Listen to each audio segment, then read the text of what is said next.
இன்றைக்கி வந்து அப்பாவுடைய படம் நாங்கள் பார்க்க வந்திருக்கோம்.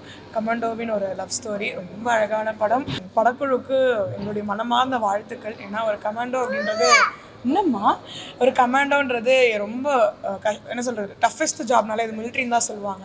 அவங்களுடைய ஃபுல் லைஃப்பை வந்து அழகாக காமிச்சிருக்காங்க. ஸோ தேங்க்யூ சார், ஒரு அழகான படம் கொடுத்ததுக்கு ரொம்ப ரொம்ப நன்றி. அண்ட் கண்டிப்பாக இந்த இடத்துல நாங்கள் அப்பாவை மிஸ் பண்ணவே இல்லை. எங்களுக்கு முன்னாடி அவர் வந்து படம் பார்த்துட்ருப்பார். ஏன்னா அவர் கடைசி நாட்களில் பண்ண ஒரு சில படங்களில் இதுவும் ஒரு படம். ஸோ இவர் பண்ணும் போதே அந்த லுக் டெஸ்ட் எல்லாமே எங்களுக்கு இன்னும் ஞாபகம் இருக்குது. ஸோ அவர் அந்த ட்ரெஸ்ஸு போட்டு பார்க்கும்போது நல்லா இருக்கா பாப்பா, நல்லா இருக்கா மாப்பிள்ள அப்படின்னு அவர் கேட்ட வார்த்தைகள்லாம் இன்னும் எங்களுக்கு அந்த படம் பார்க்கும்போது காதில் ஒழிச்சிக்கிட்டே இருக்குது. ஸோ தேங்க்யூ சார், திருப்பியும் எங்கள் அப்பாவை கண் முன்னாடி கொண்டு வந்து எடுத்துகிட்டு ரொம்ப நன்றி. So thank you. ஸோ அதான் ரொம்ப நல்லா இருந்தது. ஏன்னா கடைசி அந்த ஷூட்டிங் டேத்தில் நாங்களும் கூட இருந்தோம். ஸோ அப்போ வந்து பார்த்திங்கன்னா அப்போ தான் எங்களுக்கு தெரிஞ்சிச்சு இந்த கமாண்டோ லைஃப்பில் என்னென்ன கஷ்டங்கள் இருக்கும், என்னென்ன அது இருக்கும்னா. இதில் செகண்ட் ஹாஃப் வந்து பார்த்திங்கன்னா கண்டிப்பாக உங்களுக்கு பெரிய ட்விஸ்ட்டு இருக்கும். இதுவரை நம்ம பார்க்காத ஒரு விஷயத்தை வந்து அழகாக சொல்லியிருக்காங்க. அதாவது இராணுவ வாழ்க்கையில் இந்த மாதிரி ஒரு ஒரு விஷயம் இருக்குன்றத எடுத்து காட்டியிருப்பாங்க. அது ரொம்ப பிடிச்சிருந்துச்சு. அதே மாதிரி இந்த மூவி மூலமாக கிட்டத்தட்ட ஒரு 100 குடும்பங்கள் வாழ்ந்துருக்குன்னு சொல்லலாம். அதாவது இதில் வேலை பணியாற்றுறவங்க எல்லாருமே அதில் ஒரு குடும்பமாக நாங்களும் இருக்கோன்றத ரொம்ப நன்றி. Thank you sir. பிரியங்கா ரோபோ சங்கர். இன்றைக்கி அவரோட படம் கமாண்டோ லவ் ஸ்டோரி பார்த்தோம். நிஜமாலுமே ரொம்ப நல்லா இருந்தது. படக்குழுவினருக்கு மனம் நிறைந்த வாழ்த்துக்களும் நன்றியும். ஏன்னா வந்து ஒரு ஆர்மி லைஃப் எப்படி இருக்கும், ஏன்னா எல்லாருமே வந்து அவங்க சண்டை போடுறது, அதில் வந்து அச்சீவ் பண்ணுறது, அதுக்கப்புறம் இழப்பு, இந்த மாதிரி தான் காமிச்சிருப்பாங்க. ஆனால் இந்த படத்தில் கமாண்டோக்குள்ளேயும் ஒரு மனசு இருக்குது, அந்த மனசுக்குள்ளேயும் ஒரு காதல் இருக்குது, வாழ்க்கை இருக்குது அப்படிங்கிறத அழகாக பதிவு பண்ணியிருக்காங்க. அதில் புதுவிதமான முயற்சி எடுத்திருக்காங்க. கண்டிப்பாக இந்த முயற்சி வெற்றி அடையணும். தம்பி சொன்ன மாதிரி இந்த படத்தில் வந்து ஒரு 100 குடும்பம் வாழ்ந்திருக்காங்க. அதே மாதிரி தான், ஏன்னா நிறைய கலைஞர்கள் இது கஷ்டப்பட்டுருக்காங்க. அந்த கலைஞர்களோட உழைப்பை மதித்து இந்த படத்தை வெற்றி பெற வைக்கணும். தியேட்டரில் வந்து பாருங்கள். நிறைய புது கமர்ஸ்க்கு வந்து நீங்கள் எல்லோரும் சப்போர்ட் பண்ணுங்கள். தேங்க்யூ. நன்றி உங்களுக்கு ஸ்பெஷலாக. ஏன்னா ரோபோ வந்து எங்களை பெரிய ஸ்க்ரீனில் பார்க்க வச்சிங்க. அவரோட அந்த விளையாட்டுத்தனம், அந்த காமெடி எல்லாமே இதில் இருந்தது. ரொம்ப நன்றிங்க. வாழ்த்துக்கள். அவர் இல்லைன்றதையே நாங்கள் ஃபீல் பண்ணவே இல்லையே. அவர் வேற ஒரு வேலையாக வெளியில் போயிருக்காரு. அவரோட வேலையை நாங்கள் பார்த்துக்கிட்டு இருக்கோம் அப்படின்னு தான் நாங்கள் நினைக்கிறோம்.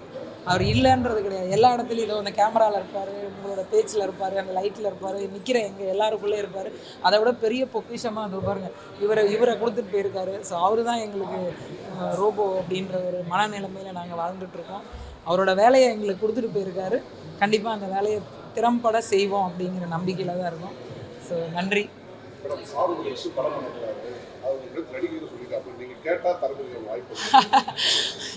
உழைக்க நாங்கள் தயாராக இருக்கோம். வேலை கொடுத்தீங்கன்னா போதும். அதுதான் கண்டிப்பாக.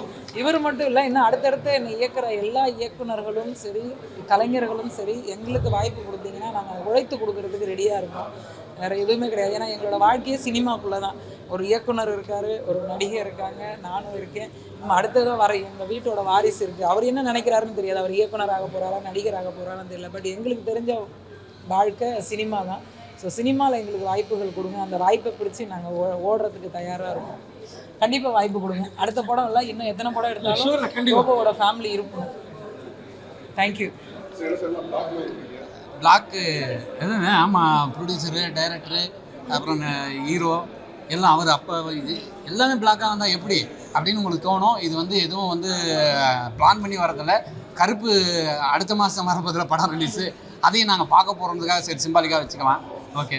ஆனால் இந்த படத்தில் வந்து ஆக்சுவலாக படம் வந்து இது வரைக்கும் நான் பார்க்கவே இல்லை. வந்து படம் வந்து 4 நாள் ஆகுது. இன்றைக்கி வந்து நம்ம என்னென்ன ஐநாக்ஸா, நம்ம விருகம்பாக்கம் ஐநாக்ஸில் ரசிகர்களோடு பார்த்தோம். இங்கே கூட்டம் வந்துட்டு இருக்கு, ரொம்ப பெரிய விஷயம். 5வது நாளான இன்றைக்கி 5வது நாள் கூட்டம் வந்துட்டு இருக்கு. மக்களுக்கு ரொம்ப சந்தோஷம். நல்ல விஷயத்தை நீங்கள் போய் சேர்த்துக்கிறீங்க. இந்த படத்தை பற்றி ஃபஸ்ட்டு நான் சொல்லிடுறேன், அப்புறம் ஏதாவது கேள்வி கேளுங்க. அதுக்கு முன்னாடி ஆடியோ லான்ச்சில் வேறு ஒன்று பேசியிருப்பேன். பிரபு அது அண்ணன் ஏமாற்றிட்டு பேசியிருப்பேன்.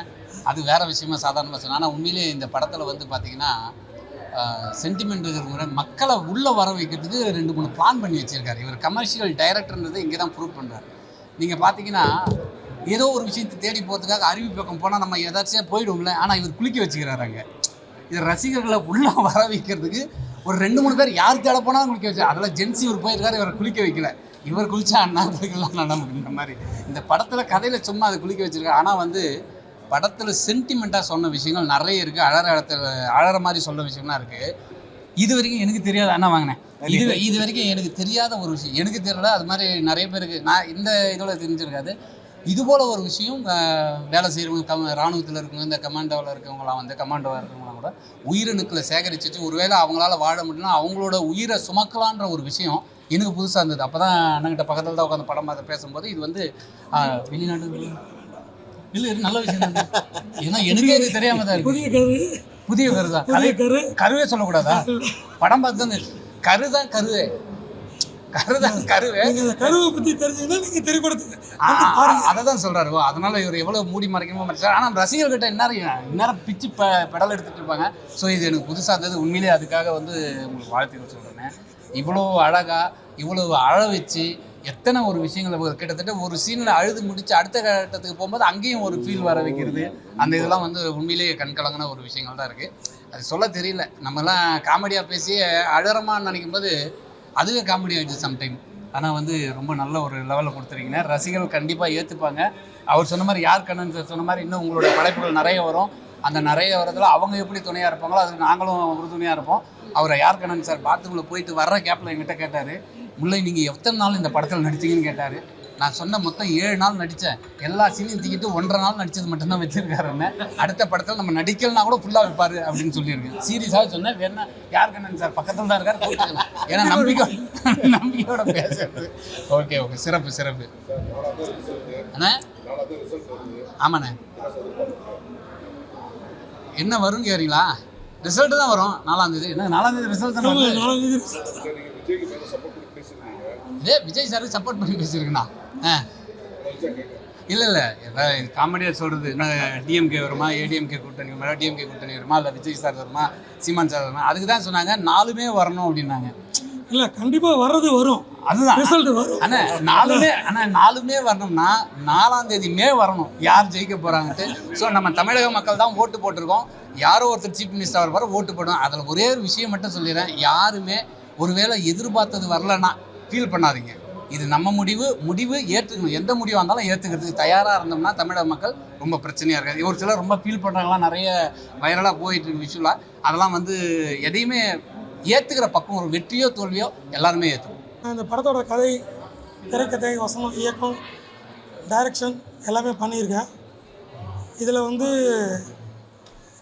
பாவலர் வரதராஜன் அவர்களின் புதல்வன், என்னோட நண்பர்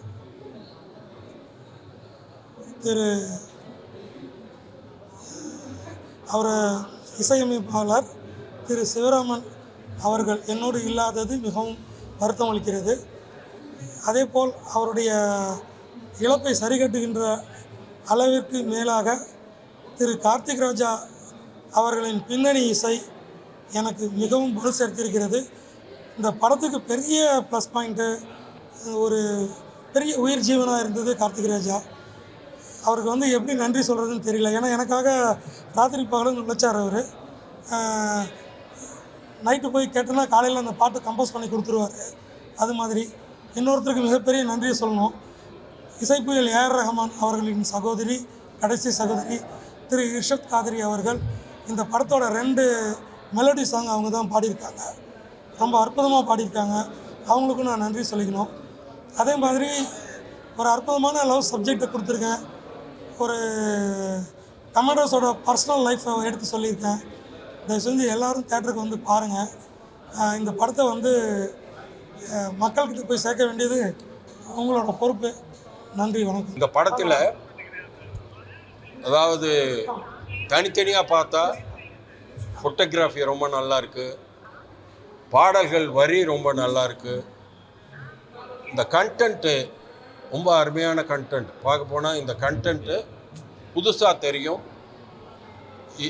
இந்த கண்டென்ட்டை உள்நிறுத்தி வந்திருக்கிற இந்த படத்தை அதை எடுக்க அதுக்கான மிகப்பெரிய எப்படி சொல்கிற ஒரு தாகம் இருக்குல்ல, தனியாத தாகம், ஒரு பின்னணியை மையமாக வச்சு பண்ணுறதுன்றது, ஒரு குறிப்பிட்ட ஏரியாவை கவர் பண்ணுறதுன்றது ஒரு நல்ல ரசனைக்குரிய விஷயம். வணக்கம் எல்லாருக்கும். இந்த மூவிக்கு ஃபஸ்ட்டு நான் டீம் எல்லாரையும் வாழ்த்துறேன். இந்த ஃபேமிலி ஃப்ரெண்ட் அண்டு பெரிய ஒரு வெல்விஷர் வீரா அன்பரசு சார். இந்த ஒரு தருணத்தில் நீங்கள் கேமரா ஒன்று நிற்க வச்சதுக்கு ரொம்ப நன்றி. இந்த என்டையர் டீமுக்கும் நான் இந்த நேரத்தில் வாழ்த்து தெரிவிக்கிறேன். எல்லா ஆஸ்பெக்ட்ஸ்லேயும் இந்த மூவி ரொம்ப நல்லா இருந்தது. அநேக பேர் நீங்கள் பார்த்துருப்பீங்கன்னு நான் நம்புகிறேன். ஸோ சார் வந்து சின்ன ஒரு கேமியோ பண்ணாலும் சூப்பராக இருந்தது, ரொம்ப உணர்ச்சி பூர்வமாக இருந்தது. அண்டு ஒரு டைரக்டராகவும் வீரா அன்பரசு சார் வந்து இந்த ஒரு அவருக்கு ஒரு பேஷன் இருக்கிறத ஒரு 7-8 இயர்ஸ் முன்னாடி எங்ககிட்ட சொன்னார். அப்போது இருந்து அவர் மூச்சாதே இது இருந்தது. அதில் வந்து இப்போ ஒரு பார்ட்டாக நாங்களும் இருக்கிறது எனக்கு ரொம்ப சந்தோஷம். என்னுடைய நண்பரும் இயக்குனர் வீர அன்பரசு தன்னுடைய 35 வருட கனவை வந்து இன்றைக்கி வந்து நினைவாக்குறாரு. அவர் சொன்ன மாரி மாறனை ஜெயிச்சிட்ட அப்படின்னு தான் நான் அந்த வார்த்தை சொன்னேன். ஒரு நல்ல ஒரு அந்த உழைப்பை போட்டு ஒரு நல்ல ஒரு திரைப்படத்தை கொடுத்துருக்காரு. யாருமே கொடுக்காத ஒரு கதைக்களத்தை வந்து கொடுத்துருக்காரு. இது எங்களுக்கு உள்ளுணர்வு. இந்த கதைக்களம் வந்து ஒருவேளை இது பேன் இந்தியா மூவியாக இது வெளிவரும் என்று நினைக்கின்றேன். அப்படி வருகின்ற பட்சத்தில் இந்திக்காரர்களும் மத்திய அரசில் இருக்கின்ற கமாண்டோக்களும் இதை பார்க்கின்ற பொழுது ஏன் இது போன்ற நம்முடைய கமாண்டோக்கள் இது போன்ற ஒரு சாகசம் வரக்கூடாது என்று நினைக்கின்ற அளவில் இந்த படம் பேசப்படும் என்று கண்டிப்பாக என் உள்ளுணர்வு சொல்கிறது. இன்று இயக்குனர் நடிகர் ஆர் கண்ணன் அவர்களோடு நாங்கள் வந்து இந்த படம் பார்த்த ஒரு பெருமை மிக்க படமாக இது இருக்கிறது. ஒவ்வொருவருடைய நடிப்பும் அபாரம். அதில் துரைபாண்டி ஐயா உண்மையாகவே நான் பார்க்கின்ற பொழுது அவரோடு சேர்ந்து அழுகின்ற அந்த இன்வால்மெண்ட்ஸ் வந்து நடிப்பதாக இல்லை. அவர் உண்மையாகவே அவருடைய இது பாத்திர படிப்பு கதாபாத்திரம் அருமையாக இருந்தது.